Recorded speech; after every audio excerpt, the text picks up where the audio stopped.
રાજ્ય અને દેશમાં ઘણા બધા અત્યારે આંદોલન ચાલી રહ્યા છે। વિદ્યાર્થી, ખેડૂતો, આદિવાસીઓ, ગરીબો, વંચિતો બધા જ પોતાની હકની લડાઈ લડવા માટે મજબૂર બન્યા છે। આપણે સૌથી વધારે ચર્ચા થતી હોય તો આદિવાસી વિસ્તારની થતી હોય છે, કારણ કે ત્યાં સુવિધાઓથી વંચિત લોકો છે તે પોતાની પીડા વ્યક્ત કરતા હોય છે। એવા દ્રશ્યો સામે આવતા હોય છે કે તે જોઈએ તો કદાચ આપણા હૈયું છે તેમાં કંપન ઉઠી જાય। ફરી એક વખત એવા દ્રશ્યો આવ્યા છે। આદિવાસીઓ છે તેમના વિસ્તારમાં જળ જમીન અને જંગલ છે તેને બરબાદ કરવા માટે જે અત્યારે કાવતરાઓ રચાઈ રહ્યા છે, જે વિકાસના નામે વિનાશ થઈ રહ્યા છે, તેને લઈને મેદાને આવ્યા। કારણ કે દાહોદમાં જે જીઆઈડીસી છે તેનો મુદ્દો છે હવે ખૂબ ગરમાયો છે અને આદિવાસીઓ મેદાને આવતા પોલીસ અને આદિવાસીઓ વચ્ચે ઘર્ષણ સર્જાયા હતા, તેના વિશે જ વાત કરવી છે। નમસ્કાર, ગુજરાત BS9 ટીવી ન્યૂઝમાં આપની સાથે હું છું ભગવતી વિશાવડિયા। દાહોદ જિલ્લામાં જીઆઈડીસી મુદ્દે મામલો ગરમાયો છે। લીંબડી તાલુકાના કચલધરા અને છાયણ ગામના આદિવાસી ખેડૂતો છે પોતાની કિંમતી જમીન બચાવવા માટે રસ્તા પર ઉતરી આવ્યા છે। જમીન સંપાદન અને સર્વેની કામગીરીનો વિરોધ કરી રહેલા ગ્રામજનો અને પોલીસ વચ્ચે ઘર્ષણ થતા પોલીસે લાઠીચાર્જ કરતા સમગ્ર વિસ્તારમાં ઉત્તેજના વ્યાપી છે। ગોવિંદ ગોરુ લીંબડી તાલુકાના કચલધરા અને છાયણ ગામના મોટી સંખ્યામાં આદિવાસી ખેડૂતો ખાતેદારો છે તે જીઆઈડીસીના વિરોધમાં ભારે સૂત્રોચ્ચાર સાથે કલેક્ટર કચેરી દાહોદ ખાતે પહોંચ્યા હતા। ખેડૂતોએ કલેક્ટરને રૂબરૂ મળીને હાલમાં છાયણ અને કચલધરા ગામે કરવામાં આવનારા સર્વેનો સખત વિરોધ નોંધાવ્યો હતો। ત્યારે આદિવાસી આગેવાનો આક્ષેપ કર્યો છે કે સરકાર આદિવાસીઓના હક અને અધિકાર પર તરાપ મારીને સસ્તા ભાવે જમીન છીનવી રહી છે અને વિકાસના નામે આદિવાસીઓનો વિનાશ કરવાનું કાવતરું ઘડી રહી છે। જીઆઈડીસી બનવાથી શુદ્ધ હવા અને પાણી પ્રદૂષિત થશે, સાથે જ રોજિંદા જીવન પર મોટો ખતરો મંડરાશે। શું કહી રહ્યા છે ગ્રામજનો સાથે જ કલેક્ટરને જે રજૂઆત કરવામાં આવી હતી, પોલીસ અને આદિવાસી ખેડૂતો છે તેમના જે ઘર્ષણના દ્રશ્યો આવ્યા છે તેના પર નજર કરીએ। જીઆઈડીસી બાબતે આવેદન આપવાનું છે, અમારે રૂબરૂ સાહેબ સાથે સંપર્ક કરવો છે, સાહેબ સાથે ચર્ચા કરવી છે 5 મિનિટ મેડમને રૂબરૂ મેડમ અને થોડી ચર્ચા કરવાની તમારા જીઆઈડીસીનું ઇસ્યુ છે, સાહેબ કોરિડોરનું ઇસ્યુ છે, એરપોર્ટનું ઇસ્યુ છે, નવી રેલવેનો ઇસ્યુ છે, 4-5 જાતના ઇસ્યુ છે અમારા। અને સર આ રેલવેનું ફરી સર્વે ચાલુ થઈ ગયું। અમે રવિવારે એ લોકોને બગાડ્યા છે જે નિમસથી સર્વે કરતા જઈને આવ્યા એને, કેમ કે હવે અમારે જવું ક્યાં, એટલે આ રેલવેનું આવ્યું છે, આપ સાહેબ સુધી આ ટપાલ આવેલી છે અને સરકારી પડતા એમાં સનદો આપી દીધી છે। આવું બધું ઘણા છે અને જે ઇલાકામાંથી સાહેબ અમારે આ બધું જમીન ગઈ છે ત્યાં જ આ ફરી રેલવેનો પ્રોજેક્ટ આવ્યો છે। એટલે આ જરા કયા કયા ગામો આવે છે એની અમને સાહેબ માહિતી આપવામાં આવે ને આ બી સાઈડમાં કરો ગમે ત્યાં। મેડમ પોલીસ તંત્ર બી નહીં હેરાન કરે છે, ખોટી રીતે પોલીસને નહીં હેરાન કરે છે। પણ જાણ કરી જીઆઈડીસી માટે આ ઉપર ક્યાંય આપણે જીઆઈડીસીનું કંઈ રેલવેનું કંઈ લેવું પડશે। આ રેલવેવાળા બી અમને પૂછ્યા વગર કેન્દ્ર સરકાર ડિસિઝન લે છે રેલવેનું પણ ડાયરેક્ટ બેન આવી જાય ને ડાયરેક્ટ કેન્દ્ર સરકાર નિર્ણય લે ના નથી અમારી, પણ જે અમારા આદિવાસીના હક અધિકાર છે એ કાયદાની વિરુદ્ધ દેખવું પડે ને અમારા હક અધિકારનો। અમારા દાહોદ જિલ્લાના કરતા ધરતા તમે છો બેન। લોકશાહી દેશની ડાયરેક્ટ આવીને અહીંથી ઘર ઉઠાવો તમે અહીંથી તમારે ઉઠી જવાનું। જીઆઈડીસી કોઈ ફાઇનલ જગ્યા પર નથી। પહેલા તો ચાકલિયા રજીસ્ટ્રેશન કર્યું, પછી ખરસાણા ગયા, ખરસાણાથી પછી સાઈડમાં આવ્યા છે। એવું નથી કે ફાઇનલ જમીન। એટલે સાહેબ અમે આપ સાહેબને એક વિનંતી કરીએ છીએ કે આ જે 4-5 યોજનાઓ છે સાહેબ મોહનભાઈ સાહેબ 4-5 યોજનાઓ છે જેથી અમે વિસ્થાપિત થઈ ગયા છે। આપ હમણાં નવા કામમાં બીજી પણ હશો, પણ જરાક સમય નીકાળીને ખરેખર લોકોની મુલાકાતને વાસ્તવિકતા શું છે એનું સાહેબ થોડોક આપ જાયજો લે તો સારું રહેશે। અને સાહેબ પોલીસ ખોટી રીતે ખૂબ હેરાન કરે છે આના। હવે અમે પોલીસને બી કહીએ છીએ કે તમારા ઉપર ખુરશી તમારી છીનવાઈ જાય તો તમને જે અસર થશે એ અસર અમને અમારું ખેતર છીનવાઈ જાય તો અમને થઈ ગઈ છે। એટલે આમ તંત્ર અમારો બરોબર અમને બાનમાં લઈને મારા મારીને ફલાણું ટીકણું કરી ખોટું છે, પછી અમારે અમે ગરછડ થાય છે ને અમુક પાછા નક્સલવાદી વળા જવામાં આવે। કોણ વાત કરશે આપણા તરફ ક્યાં આ મુદ્દાઓ ઉપર મોહનભાઈ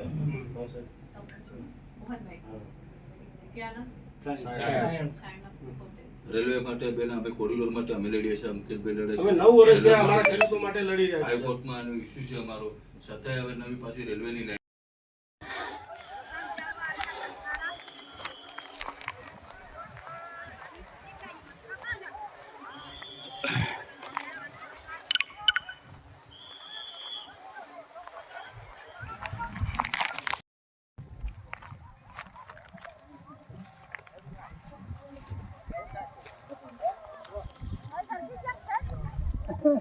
હેડ થઈ રહ્યા હોય even બજારે હાથડી રહી પાણી ચલું સડા દો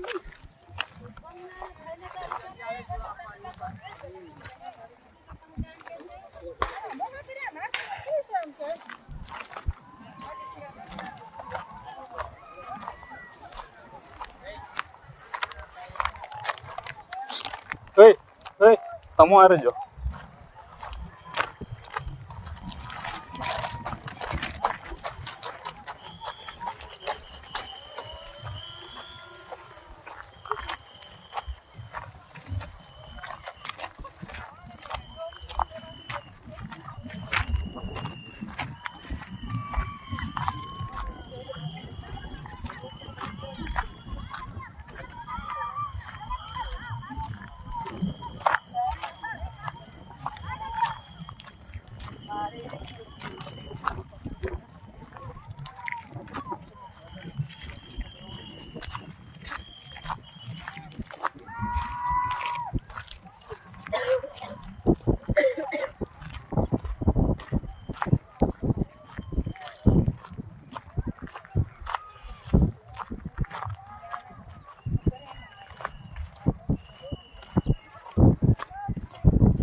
થઈ ગયો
હવે અત્યારે આદિવાસીઓ છે આમ તો ચૈતર વસાવા છે તેના આદિવાસીઓના પ્રશ્ને લડતા હોય છે પરંતુ તે પણ જેલવાસ ભોગવી રહ્યા છે તે ક્યારે બહાર આવશે એ તો ખૂબ મોટો પ્રશ્નાર્થ છે પરંતુ આદિવાસીઓ જે જીઆઈડીસી મુદ્દે લડી રહ્યા છે બીજી બાજુ ખેડૂતો છે અત્યારે વીજ લાઈન અને ગેસ લાઈનના વિરોધમાં પણ લડત આપી રહ્યા છે એટલે સતત ખેડૂત છે અત્યારે લડત આપી રહ્યો છે જગતનો તાત જે આપણા બધાનું પેટ ભરે છે અત્યારે પોતાના હક માટે મેદાને હોય ત્યારે સવાલ ચોક્કસથી જવાબદાર લોકો પર થાય છે કે જે સૌનું પેટ ભરે છે એને કેમ દરેક વખતે લડાઈ આપવી પડે છે કેમ તેને આંદોલનો કરવા પડે છે અને તેમની સમસ્યાનું સમાધાન કેમ નથી આવતું તેમની માંગ કેમ સંતોષવામાં નથી આવતું સવાલ ઘણા બધા છે જવાબ દેનાર કદાચ કોઈ નહીં હોય અને જવાબ આપશે તો એ પણ ગલ્લા તલ્લાવાળા એટલે હવે જોવું રહ્યું કે આદિવાસીઓના આ જીઆઈડીસી મુદ્દે શું સમાધાન થાય છે તેમના પ્રશ્નો છે તેની સમસ્યા છે તેમનો શું ઉકેલ આવે છે બાકી તમારું શું માનવું છે કમેન્ટમાં જરૂરથી જણાવજો બાકી આવા જ વધુ અહેવાલો સાથે ફરી મળતા રહીશું